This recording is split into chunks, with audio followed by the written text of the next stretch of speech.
c'est Yom Kippour. Alors, comme d'habitude, vous retrouvez donc Catherine Garçon toujours à la même heure pour son émission Judaïsme au quotidien. Et comme on a pris un petit peu l'habitude, quand il y a une fête, un événement dans le calendrier juif, on retrouve aussi Monsieur Lemel pour nous parler donc de ce Yom Kippour. Alors, aujourd'hui, on est dans la fin de ce qu'on appelait la cérémonie de Teshuvah, les 10 jours de Teshuvah. Ce soir, c'est Yom Kippour, ça tout le monde le sait. Donc, ce qu'on peut un petit peu faire, refaire peut-être un petit flashback, revoir un petit peu ce qu'ont représenté ces 10 jours de Teshuvah pour en arriver donc au couronnement de ces 10 jours, c'est-à-dire Yom Kippour. Oui. Vous avez dit qu'il fallait faire un flashback, c'est vrai, parce que, aussi paradoxal que ça puisse paraître, nous savons pertinemment que toutes les fêtes juives, notamment les Shalosh Regalim, sont liées, apparemment, en tout cas, ouvertement du moins, à des événements de la marche des Hébreux dans le désert à partir de la sortie d'Égypte. On sait un petit peu moins que Yom Kippour est l'aboutissement aussi d'un événement. Je voudrais simplement rappeler pour mémoire que le 17 du mois de Tammuz, les enfants d'Israël se sont livrés au péché du veau d'or et que Moshe Rabbeinu, descendant du Sinaï, Moïse notre maître, a donc cassé les tables de la loi à cet instant-là et que finalement ceci a failli être quelque chose de totalement irréparable pour l'avenir vital du peuple d'Israël. Et il a fallu que Moshe Rabbeinu, que Moïse notre maître, remonte au Sinaï pour tenter de réparer cette faute. Ça a été très très très difficile et il a fallu attendre le premier jour du mois d'Elul pour que, pour ainsi dire, la situation change et que d'une période extrêmement difficile où Moshe Rabbeinu a senti ce que pouvait être le courant divin, eh bien on passe à une nouvelle étape qui est celle du Rachamim et du Chesed, celle de la miséricorde. Et Moshe, notre maître, a donc pendant 40 jours prié, supplié le Saint béni soit-il d'accepter de bien vouloir pardonner aux enfants d'Israël cette faute gravissime. Et au bout de ces 40 jours, très exactement, le 10 Tishri, le jour de Kippour, eh bien la plaidoirie de Moshe Rabbeinu a été acceptée et Akadosh Borou, le Saint béni soit-il, lui dira « Salachti kidvarecha » j'ai pardonné selon ta parole, selon ce que tu m'as demandé, et il va lui faire don des nouvelles tables de la loi. Donc historiquement, nous sommes là en présence du véritable premier Yom Kippour, et qui va donc être le modèle de tous les autres Yom Kippour qui vont se succéder dans notre histoire jusqu'à ce jour, parce qu'Akadosh Baruch Hu a lui-même, le Saint béni soit-il, a porté témoignage dans la Torah que ce jour a été choisi par lui comme un jour tout à fait exceptionnel, comme le dit le verset, qui bayom hazé, c'est bien dans ce jour, Yechaper alechem, qu'il sera fait, traduisons peut-être maintenant expiation, nous expliquerons peut-être tout à l'heure ce que ça veut dire, cette kapara, ce mot de Kippour, qui bayom hazé, en ce jour-là, Yechaper alechem, il fera donc expiation, kapara sur vous, le taher etrem, pour vous purifier, l'ifne Hashem, c'est directement devant le Créateur, Titharu, que vous aurez à vous purifier. Et nos sages disent qu'il y a là une sorte d'affirmation de la part du Saint béni soit-il, qui vraiment assure qu'en ce jour-là, il y a pratiquement une garantie, si vous voulez, de kapara, d'expiation. Seulement, il faut bien prendre garde, et il faut tenter de comprendre ce que signifie ce terme de kapara, de Yom Kippourim. Peut-être allons-nous faire un petit peu appel à l'étymologie. Ce terme de kaper, kapor, nous le trouvons lors de la construction du tabernacle du désert, lorsqu'il a fallu fabriquer ce que l'on appelle communément l'Arche Sainte, dans laquelle seront posées successivement les tables de la loi, un souvenir de la manne, voire même pour certains le Sefer Torah, le livre de la Torah, le rouleau de la Torah que Moïse notre maître a écrit, et cette arche sainte sera donc recouverte. Et ce couvercle s'appelle kaporet. C'est exactement le même radical hébreu que kapara et que kippourim. Vous voyez par conséquent que ce terme de kippourim évoque beaucoup plus, disons, quelque chose que l'on va recouvrir, sur lequel on va mettre un couvercle, de sorte que la chose n'apparaisse plus. je ne pense pas que l'on puisse à vrai dire qu'il s'agit d'une amnistie complète et totale qui efface la chose. Mais pour la tradition juive, chaque mitzvah que nous faisons, chaque bonne action, chaque obéissance au commandement de l'Éternel, eh bien, a finalement une résonance dans les mondes d'en haut et crée, pour ainsi dire, un ange, une créature céleste qui vient apporter notre mérite au milieu du mérite de tous les autres enfants d'Israël, car nous sommes évidemment tous associés, alors qu'au contraire, une avéra, une faute, une erreur, un péché, comme on l'appelle, eh bien, à l'effet contraire, et crée dans les mondes célestes, eh bien, une sorte d'ange procurateur, d'ange accusateur, et qui vient au devant du tribunal céleste demander justice pour ce délit et pour cette faute. Peut-être pourrions-nous dire justement que la fête de Kippour a pour effet de placer un couvercle sur cet appel accusateur et doit l'empêcher de s'exprimer. Je voudrais à ce titre, si vous voulez, vous apporter un petit exemple. Je crois que pour faire comprendre cela, raconter une toute petite histoire. Il y a un chant que nous avons tous l'habitude de dire à la fin du Shabbat, mais qui en réalité a été composé pour être chanté à la fin de la fête de Kippour, qui commence par les mots Amavdil ben Kodesh lechol, toi qui as séparé entre le profane et le sacré. Et au cours de ce chant, nous disons une phrase très curieuse, qui est la suivante. Taher tinuf ma'asai. Ô Dieu, à l'issue de cette fête de Kippour, purifie donc la saleté, la mauvaise odeur, l'émanation mauvaise de nos actes. Et alors, un rabbi célèbre posait la question, mais il y a là quelque chose qui est totalement incompréhensible. Nous venons de passer la fête de Kippour. Et Akadosh Baruch Hu, le Saint béni soit-il, nous a bien promis, Ki bayom hazeh yechaper alechem, ce jour-là, vous aurez la kapara. Et voilà qu'à peine la fête terminée, nous disons Taher tinuf masai, purifie la saleté de nos actions. Mais c'est un manque de foi, car il est indispensable de savoir et de croire avec une foi tout à fait parfaite qu'effectivement, dans ce jour de Kippour, Akadosh Baruch Hu fait expiation de nos péchés. Alors comment comprendre? Il l'a expliqué en racontant une petite histoire. Un jour, un homme se promenait dans une région marécageuse, et puis, sans faire attention, il est rentré dans un endroit où le sol s'est dérobé sous lui, et petit à petit, il s'est trouvé s'enfoncer dans ce marécage tout à fait nauséabond, et il essayait d'en sortir, ça ne marchait pas.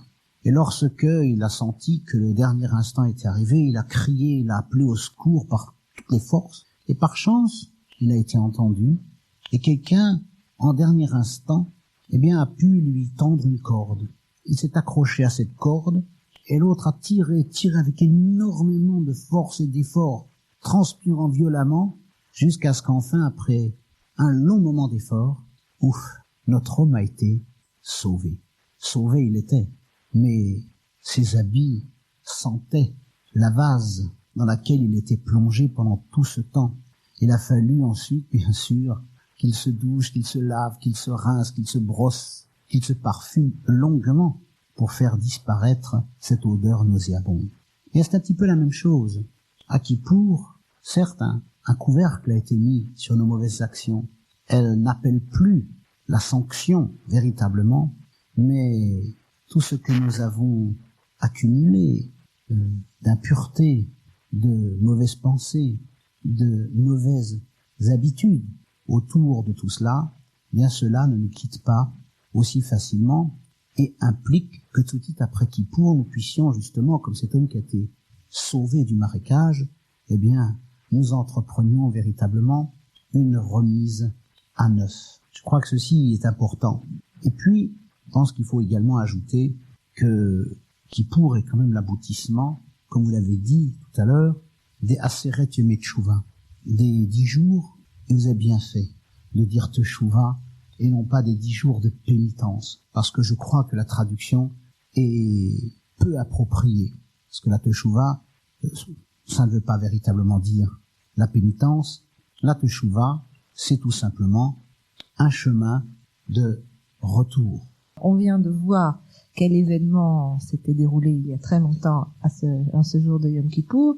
On a un petit peu vu ce que c'était une notion de kapara. On en arrivait juste à la tchouva, qui est quand même le thème central de cette journée de Yom Kippour. À ce moment-là, il y a eu la musique, donc on retourne sur la teshuvah et on retrouve donc Monsieur Lemel là-dessus. La teshuvah, je voudrais d'abord préciser quelque chose qui est peut-être relativement peu connu, c'est que la teshuvah fait partie des choses qui ont été antérieures à la création du monde physique. C'est-à-dire que la teshuvah n'obéit d'aucune manière aux règles qui régissent habituellement le monde matériel et le monde physique dans lequel nous nous trouvons. C'est-à-dire qu'elle a une capacité quasiment transcendante de transformer les choses. Et que le jour de Kippour, vraiment, la porte est ouverte à tout un chacun, quel qu'il soit, pour faire teshuvah. C'est véritablement le jour dont le prophète a dit « Dirshu Hashem be'im matzo'o karo'u bioto karov » Recherchez l'Éternel lorsqu'il se trouve, invoquez-le lorsqu'il est proche. Ce jour de Kippour, il y a véritablement, si on peut s'exprimer de cette façon, une proximité de Dieu, une oreille tendue et une oreille qui est à l'écoute, de façon plus intense peut-être, et surtout, comme le dit le verset, une main qui est tendue. Alors qu'est-ce que c'est que le fondement de la teshuvah? Eh bien, nos sages, Rambam et d'autres, la définissent de la façon suivante. À partir d'un verset du prophète qui dit « Modé ve'ozev yerucham » celui qui avoue sa faute et qui surtout abandonne le mauvais chemin dans lequel il s'est trouvé, eh bien celui-là trouvera miséricorde aux yeux de l'Éternel. Faire teshuvah, c'est d'abord faire un retour sur soi-même, un véritable examen de conscience, essayer de revenir un petit peu sur l'année passée, réfléchir à ce qui a été négatif et prendre la décision absolue de corriger et également regretter un petit peu que nous en soyons arrivés là. La teshuvah, nos chachamim disent, nos sages disent, Gedola teshuvah shema'agat ad kisei kavod. Combien grande est la teshuvah? Elle va directement jusqu'au pied même du trône céleste. Comme s'il y avait une voie absolument directe à l'image de cette échelle de Jacob, où instantanément notre teshuvah et notre prière, eh bien, peut atteindre les altitudes les plus élevées, là où toute l'année peut-être nous avons des difficultés à faire passer nos demandes, nos prières, où seuls peut-être certains grands tzadikim, ou certains grands talmidei chachamim, certains grands savants, qui se dévouent jour et nuit pour l'étude de la Torah ou pour le bien du peuple d'Israël, ont peut-être la capacité de faire passer leurs demandes. Eh bien là, tout le monde, sans exception, s'il le veut, s'il le désire sincèrement, a la capacité de faire passer sa teshuvah et de l'amener directement au pied du trône céleste. C'est d'ailleurs ce que nous avons dit dans la Haftara, que nous avons juste chanté ce Shabbat, Shuva Israël, Ad Hashem Elokecha. Reviens Israël directement jusqu'à l'Éternel, ton Dieu. Pour ce qui est de la confession des péchés, la liturgie nous y aide beaucoup. En effet, tous les offices d'ailleurs que nous avons faits depuis le début du mois d'Elul, et puis les offices qui se sont situés entre Rosh Hashanah et Kippour avec les Slichot, ces offices de supplication et de pardon particuliers, où nous sommes levés beaucoup plus tôt, voire même avant le lever du jour. Tous ces offices comportaient déjà le vidouille, c'est-à-dire la confession des péchés. Il va de soi que confesser ses péchés, il ne s'agit nullement d'aller les confesser à qui que ce soit d'autre, à un autre être humain. Il s'agit bel et bien de les confesser tous ensemble devant l'Éternel. Et c'est la raison pour laquelle, dans ces offices de Kippour, ont été instituées les confessions. La première, qui est celle de Hacham Bagadnu, nous avons fauté, et l'autre qui est la liste dite des Al-Heit Shechatan Lefanecha, les péchés que nous avons commis devant toi, et qui sont classés par ordre alphabétique. Si on lit un petit peu la traduction de ces textes, on s'aperçoit pratiquement que toutes les fautes qu'un individu pourrait commettre, le cas échéant, sont cataloguées. Et pourtant, les gens qui les récitent ont probablement pas fait toutes ces fautes. Ils en ont fait certaines, ils n'ont pas commis toute la liste de Al-Khaït. Voilà. Vous avez deviné, vous avez devancé ma pensée, je voulais expliquer cela. Mais, voyez-vous, le clan d'Israël forme à la fois une unité, si je puis m'exprimer ainsi, sur le plan horizontal, en ce sens que nous sommes tous fraternellement unis et co-responsables, ou interresponsables, je préférerais, et également sur le plan vertical en remontant dans l'histoire, parce que nous sommes finalement les fils, les petits-fils, les arrière-petits-fils de nos parents. Et voyez-vous, par exemple, pour la faute du veau d'or, qui a été indirectement la source de Kippour, si je puis m'exprimer ainsi, le Saint béni soit-il a accepté de ne pas anéantir le peuple d'Israël, mais la faute était trop lourde pour être totalement amnistiée. Et Akadosh Baruch Hu, le Saint béni soit-il, a dit Ubiyom pokdi fakadeti alem chatatam. J'avais d'ailleurs appelé ça dans notre émission sur Tisha B'Av. Et Dieu dit chaque fois que l'occasion se présenterait où il y a quelque chose, un débit encaissé quelque part, eh bien, j'ajouterai à ce débit un petit fragment, si vous voulez, de la faute du veau d'or. Ce qui indique bien que d'une certaine manière, nous portons un petit peu quelque chose des erreurs du passé, ne serait-ce que parce que, par exemple, par les fautes, malheureusement, de nos ancêtres, nous sommes dans l'exil. Par les fautes de nos ancêtres, nous nous trouvons privés du Beth Amikdash, du temple.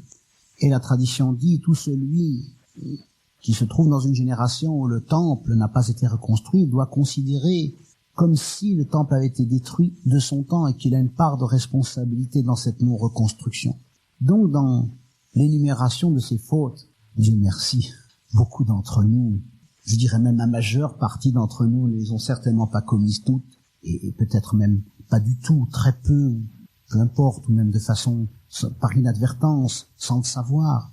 Mais nous voulons simplement montrer que nous ne passons pas outre à la gloire de Dieu qui, finalement, nos ancêtres y ont porté par moments des rudes coups, et nous ne voulons pas passer outre. Et nous demandons au Saint béni soit-il, si par hasard cela n'avait pas encore pu être totalement effacé, eh bien, nous reprenons un petit peu à notre compte cette responsabilité. Et c'est de cette manière, si vous voulez, que nous énumérons ces fautes-là. Et puis, nous les énumérons à la première personne du pluriel, montrant par là que malgré tout, nous partageons une sorte de petite responsabilité. Peut-être n'avons-nous pas su les uns et les autres montrer la vérité, la lumière à nos frères. Peut-être par nos attitudes avons-nous induit que chez l'autre il abandonne le chemin de la Torah et que de ce fait nous avons une petite part de responsabilité dans le fait que lui-même s'est éloigné de ce chemin de vérité et a commis telle ou telle faute. Et par conséquent, nous ne voulons pas nous dissocier de cette responsabilité. Je crois que c'est quelque chose d'absolument extraordinaire que d'imaginer des grands tzadikim, des gens qui sont connus comme étant les justes de la génération, eh bien, dire avec une telle contrition, les larmes aux yeux, des péchés que de toute évidence ils n'ont pas commis, mais si vous voulez, pour ne pas se détacher de l'ensemble du peuple d'Israël, pour rester au milieu. Là aussi, voyez-vous, il y a une grande idée de fraternité. Et la fraternité, comme vous le savez, est source de salut et source de pardon. On continue, là on a regardé un petit peu ce que c'était la tchouva, et puis surtout la confession des fautes, Al-Khaït. Je vous rappelle que si vous voulez appeler Monsieur le Maël pour poser des questions sur Yom Kippour, vous pouvez le faire au 47 63 0007. Et donc on va maintenant un petit peu regarder plus concrètement le déroulement de cet office de Yom Kippour. Oui, l'office de Yom Kippour le soir est surtout connu sous le nom de Kohen Nidré. C'est le nom qu'on lui a donné parce que c'est par ce texte, qui n'est pas une prière, je m'empresse de le dire, que l'office commence. C'est un texte, si je me réfère à ce qu'a écrit Madame René Neher-Bernheim, c'est un texte relativement tardif et qui a été placé à l'office de Kippour essentiellement pour les Maran, car les Maran avaient fait semblant, n'est-ce pas, d'abjurer la religion juive, faire un serment dans le sens contraire, et de jurer d'adopter la religion chrétienne qui leur a été imposée. Et pour qu'ils se sentent parfaitement déliés de ces différents vœux et de ces différents serments de façon publique, eh bien, on a institué ce texte de Kol Nidre qui signifie que tous les vœux, toutes les promesses sous toutes leurs formes que nous aurions pu faire, eh bien, que celles-ci soient totalement annulées. Car, nous savons bien, la parole engage et faire un vœu, une promesse et ne pas l'accomplir est quelque chose de tout à fait gravissime et qui forme une sorte de rideau de fer entre nous et le Saint béni soit-il. Et d'ailleurs, oui, peut-être c'est juste le moment de dire, parce qu'on en a quand même parlé, mais il faudrait peut-être quand même le rappeler, que Kippour vient justement, on a parlé des fautes qui étaient recouvertes pendant Yom Kippour, mais il faudrait peut-être revenir un petit peu à envers qui ces fautes sont recouvertes et envers qui ces fautes ne le sont pas. Oui, voilà exactement. Le verset le dit, Lifnei Hashem titar, vous purifierez devant l'Éternel. Et le texte dit bien, devant Dieu vous pourrez être purifiés. Mais en ce qui concerne les fautes que vous avez commises vis-à-vis des hommes, eh bien là, Yom Kippour n'a aucun effet si vous n'avez pas au préalable, premièrement, réparé, c'est-à-dire rendu l'objet, par exemple, l'objet volé, payé le dégât que vous avez commis, et si vous n'avez pas obtenu la mahila, l'excuse de la part de celui que vous avez énervé, offensé, à propos duquel nous avons peut-être dit une parole malséante, voire même une calomnie, ou envers lequel nous avons fait un tort quelconque. Il est indispensable de savoir qu'à Yom Kippour, il faut s'arranger pour réparer absolument ce que l'on a pu faire à autrui en lui demandant de nous excuser et de nous pardonner. Et bien entendu, de même, il importe que chacun d'entre nous, quel qu'il soit, que ce soit en hébreu ou en français, avant que commence la fête de Kippour, ils disent et ils pensent, je fais mehila, je pardonne à tout celui, à toute celle qui, sous une forme ou une autre, a pu me faire un tort, de quelque façon que ce soit, car en aucun cas je ne désirerais que quelqu'un puisse être sanctionné par l'Éternel à cause de moi.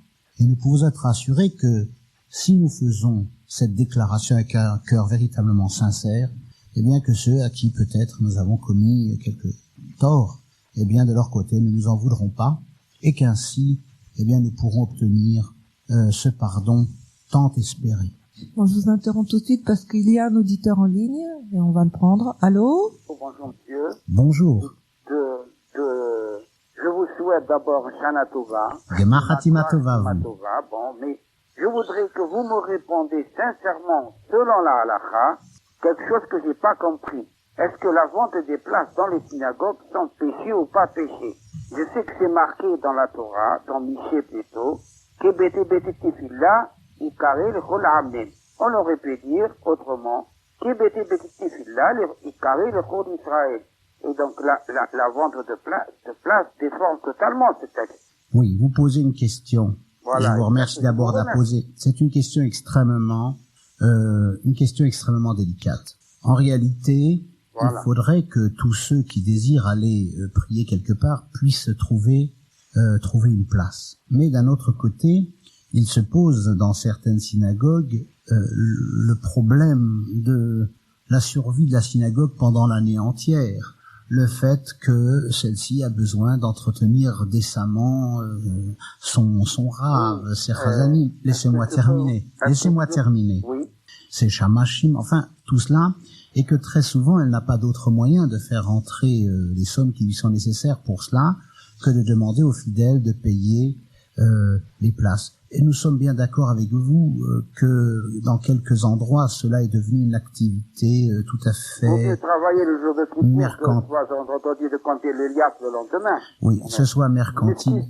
Écoutez, au point de vue de la halakha, c'est très simple. Si les places ont été vendues avant Kippour parce que quelqu'un a voulu réserver sa place, parce qu'il n'y en a pas beaucoup, et qu'il a voulu de ce fait donner de l'argent finalement à la communauté sous une forme ou une autre, voilà, c'est licite. Oui. Mais en aucun cas, et je regrette, je le dis franchement, que l'on force des personnes à porter notamment leurs cartes pour rentrer dans les synagogues, alors que chacun sait que la fête de Kippour est comme un Shabbat et que tous travaux sont rigoureusement interdits et que par conséquent porter sa carte pour la présenter à l'entrée est quelque chose qui est tout à fait qui n'est pas en ordre. Et je ne peux pas, il m'est impossible évidemment de dire que je suis d'accord avec cela. Mais le fait qu'on réserve des places ou qu'on les vende à l'avance, si ça reste dans des proportions normales, et que par-dessus le marché on laisse des places pour tous ceux qui ne pourraient pas régler cette somme, me paraît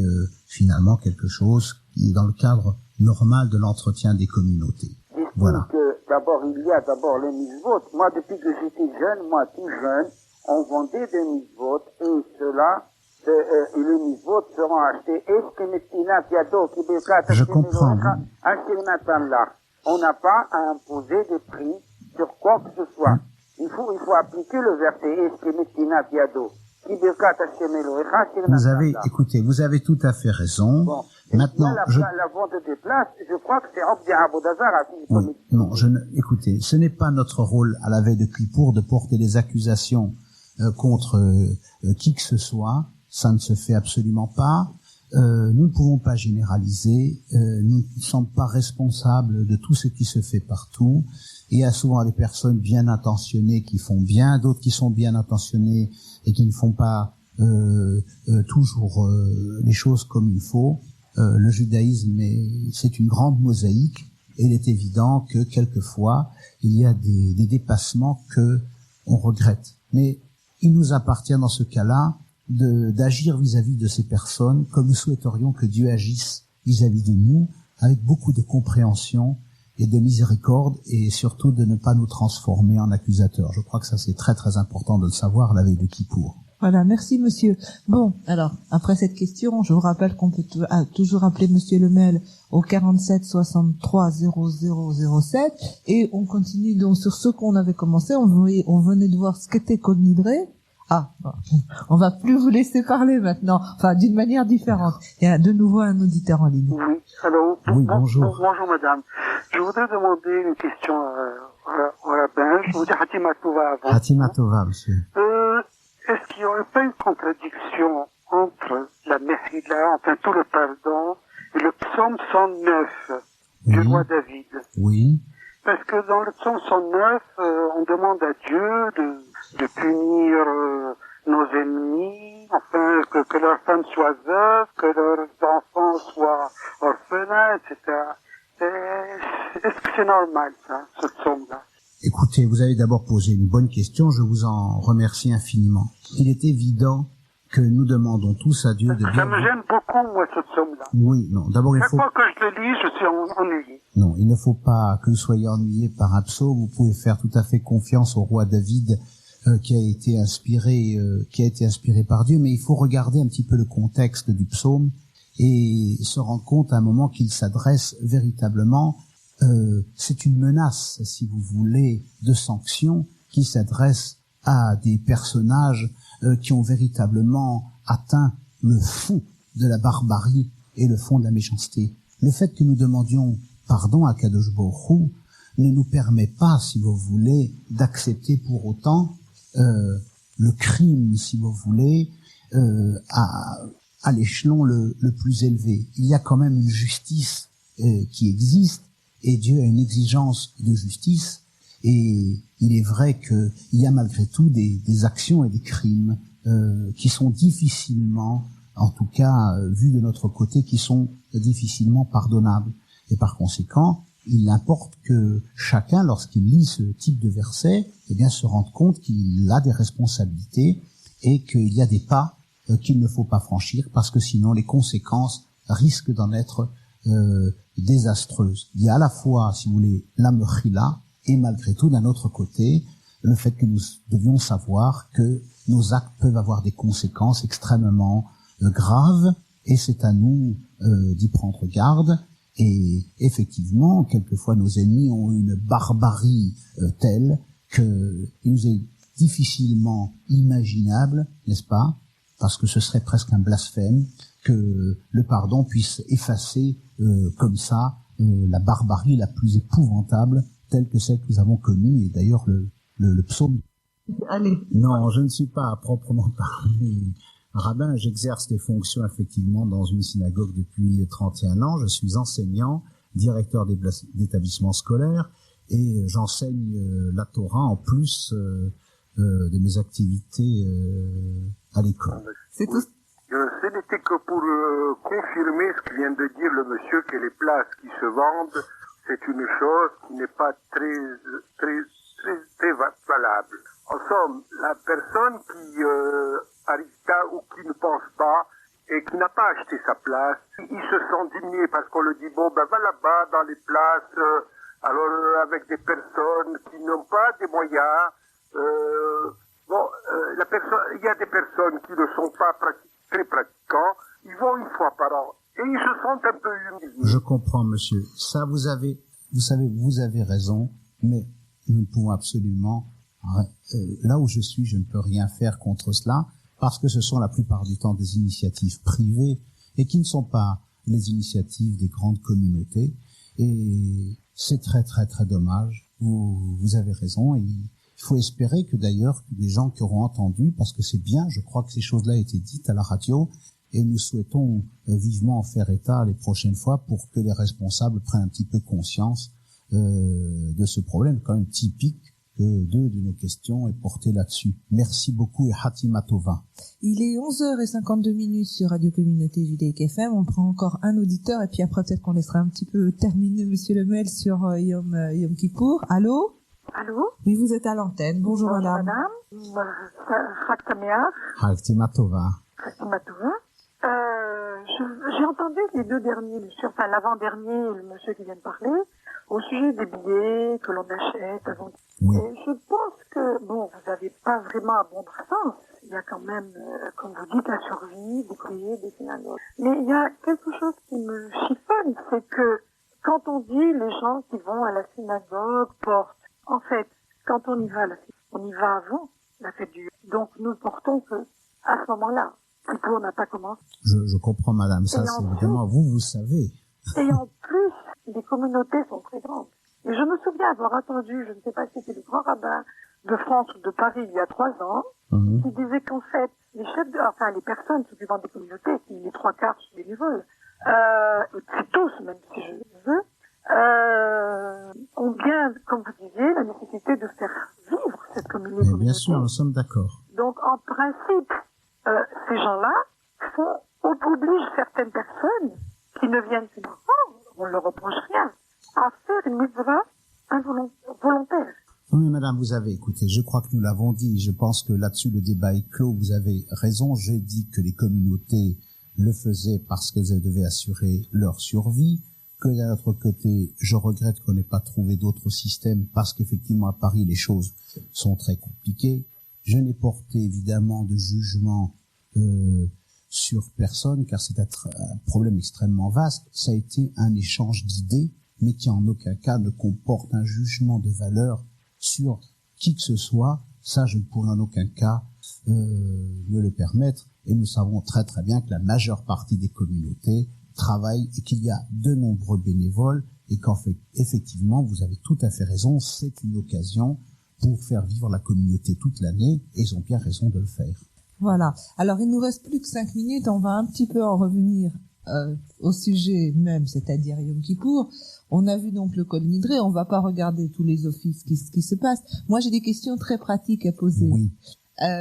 Pour des gens, je veux dire, Yom Kippour, c'est un jour où beaucoup de gens vont à la synagogue et des gens qui, hélas, ne vont pas le reste de l'année, qui ne sont pas toujours très très au courant de ce qui se passe. Beaucoup savent pas lire l'hébreu. Qu'est-ce qu'on peut faire dans ces cas-là? Il y a plusieurs choses. D'abord, qu'est-ce qu'on peut ne pas faire? Je crois que il faut d'abord éviter les conversations futiles. Même si vous voulez, le silence dans ce cas-là, je crois est une chose véritablement qui constitue, pour celui qui ne sait pas prier, une très grande prière. N'oublions pas que le ministre officiant, les Shaliach Tzibour, comme son nom l'indique, dans toutes les prières qu'il va faire à haute voix, ces prières n'ont été instituées que pour être le délégué de ceux qui ne savent pas prier. Donc celui qui est assis, qui commence d'abord par se taire, à mettre son cœur à l'unisson du Shaliach Tzibour, du délégué communautaire, eh bien, en ce moment, il prie, car le délégué communautaire prie pour lui. Deuxièmement, il évite en ce jour, plus qu'en d'autres, toutes les conversations futiles et tout ce qu'on peut dire qui n'a pas d'intérêt ou qui, voire même quelquefois, rentre dans les paroles défendues. Je ne veux maintenant pas préciser, mais chacun comprend. Il peut y avoir une petite médisance, une petite chose par-ci, par-là. Je crois que le silence est certainement la première chose à faire. La seconde, c'est s'ils en ont le temps encore aujourd'hui de se rendre acquéreurs, eh bien, du marzor, du livre traduit, et de suivre l'office dans sa traduction, et enfin de préparer à l'avance, chez eux à la maison, pour les femmes qui restent à la maison pour garder leurs enfants et leur donner à manger. Bien sûr, tout le manger aura été préparé la veille, car je répète qu'à Kippour, c'est comme Shabbat, on ne cuit pas, on ne fait absolument rien, et en plus d'un Shabbat normal, on ne met pas de chaussures en cuir, on met des sandales ou des chaussures en toile. Eh bien, pour les mamans, c'est pareil, qu'elles s'occupent d'abord bien de leurs enfants, car c'est une grande mitzvah de bien s'occuper des enfants, et qu'elles se procurent ou qu'elles aient à leur portée, soit les traductions de la Bible, les traductions des psaumes, les traductions des livres de prière, les livres de pensée juive, diverses de lecture de la Torah, pour que leur esprit soit totalement occupé en ce jour-là par des choses aussi élevées et aussi saintes que possible. Mais évitons dans les synagogues que cela devienne une espèce de rencontre de foire. Faisons en telle sorte qu'il y ait de la dignité, que notre Shaliach Tzibour, que le délégué communautaire, eh bien, sente que les cœurs de ceux qui sont assis là, même s'ils ne connaissent pas l'hébreu, eh bien, ces cœurs sont avec lui, le soutiennent, et je puis vous assurer que Dieu sait entendre les paroles, mais il saura aussi entendre ce silence, et tous ensemble, eh bien, nous obtiendrons la kapara, l'expiation, la mahila, le pardon de nos péchés, une hatima tova, que pour tout Israël soit scellé un bon décret de paix, de bonheur et de santé, et que nous puissions, à l'issue de Kippour, avant de commencer à fabriquer la soukha, dire ce verset, Lech vechol besimcha et lachmecha, va et mange dans la joie maintenant ton pain, car Dieu a agréé l'offrande de ton service. Voilà, je crois que c'est ce qu'on souhaite donc à tous nos auditeurs. On vous souhaite Gmar Chatima Tova. Gmar Chatima Tova à tous et à toutes.